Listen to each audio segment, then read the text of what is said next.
Chapter 4 The Secret Workers. The next evening, Grandpa Joey went on with his story. You see, Charlie, he said, not so very long ago there used to be thousands of people working in Mr. Willy Wonka's factory. Then one day, all of a sudden, Mr.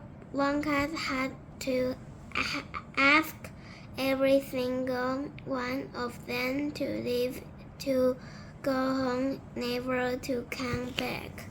But why? Asked Charlie. Because of spice. Spice? Yes, all the other chocolate makers, you see. Head begins to grow. Jealous of the wonderful sweets that Mr. Wonka was making, and they started sending in spies to steal his secret recipes. The spies took jobs in Wonka factory, pretending that they were ordinary workers, and while they were there, each one of them found out exactly how a certain special thing was made. And did they go back to their own factories and tell? Asked Charlie.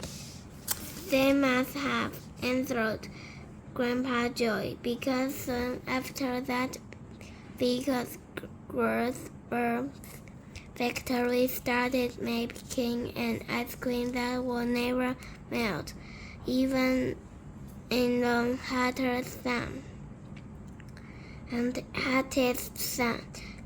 Mr. Pound's factory came out with a chewing gum that never lost its flavor, however much you chewed it.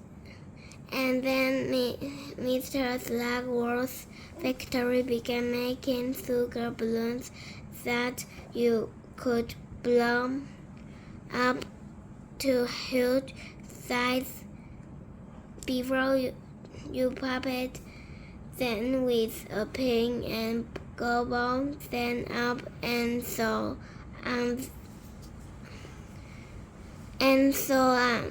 And Mr. Willy Wonka stole his bird and shouted, "This is terrible! I shall be ruined. There are spies everywhere. I shall have to close the factory." But he didn't do that, Charlie said. Oh, yes, he did. He told all the workers that he was sorry, but they would have to go home. Then he shot the man and fastened it then with a chain. And suddenly, Wonka's giant chocolate factory became silent and deserted.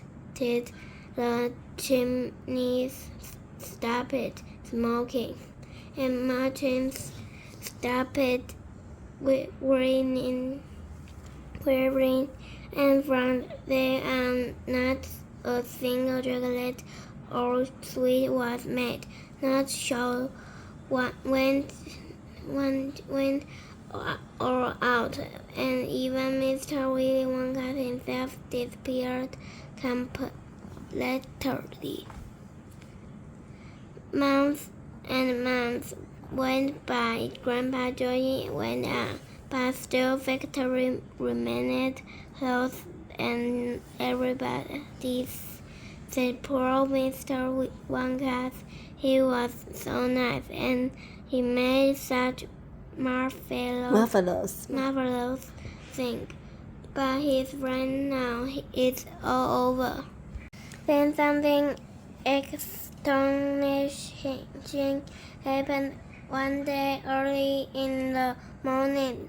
Thin columns of white smoke were seen to be coming out of the top of the tall chimneys of the factory. People in the town stopped and started.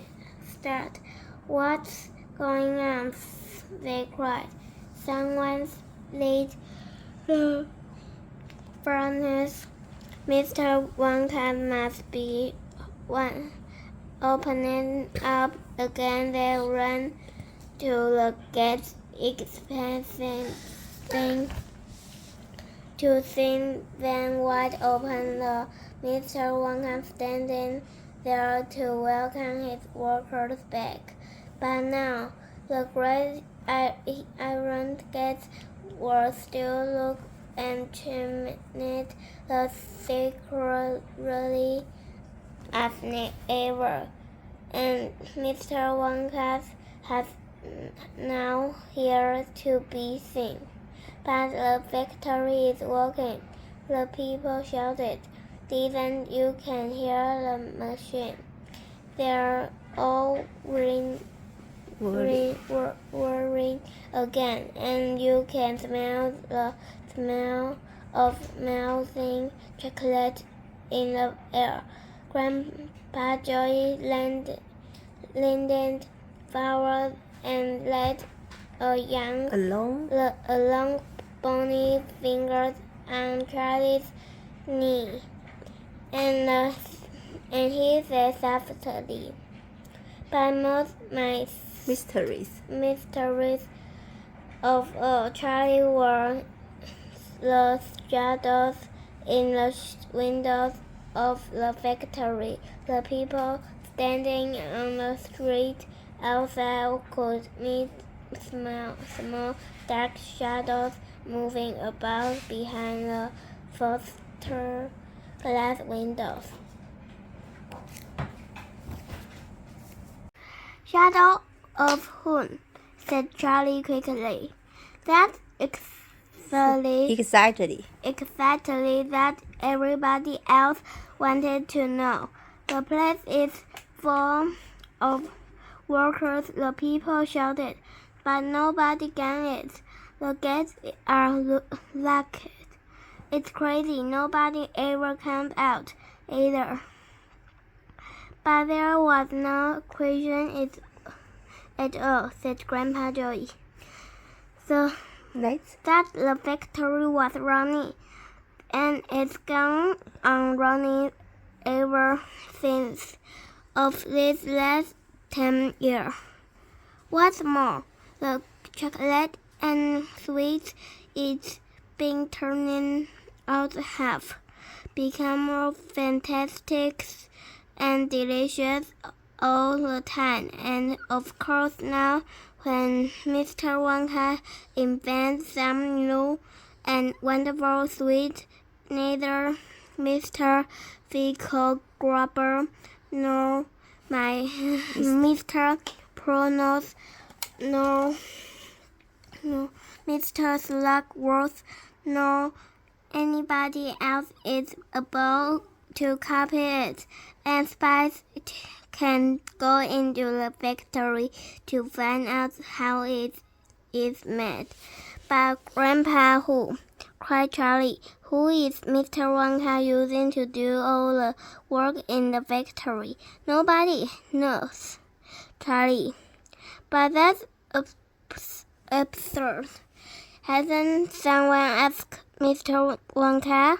"Nobody sees him anymore. He never comes out, and the only things that come out of the place are chocolate and sweet. They come out through a special trap door in the wall, all packed and addressed, and they are picked up every day by post office trucks. But Grandpa, what sort of people are they that work in there? My dear boy, said Grandpa Joy, that is one of the great mysteries of the chocolate-making world. We know only one thing about them. They are very small. The faint shadows that sometimes appear behind the windows, especially late at night when the lights are on, are those of tiny people no taller than my knee. There aren't any such people, Charlie said. Just then Mr. Bucket, Charlie's father, came into the rooms. He was home from the toothpaste factory, and he was waving an evening newspaper rather excitedly. Have you heard the news? He cried. He held up the paper so that they could see the huge headline. The headline said, "One car factory to be opened at last to Luckyville."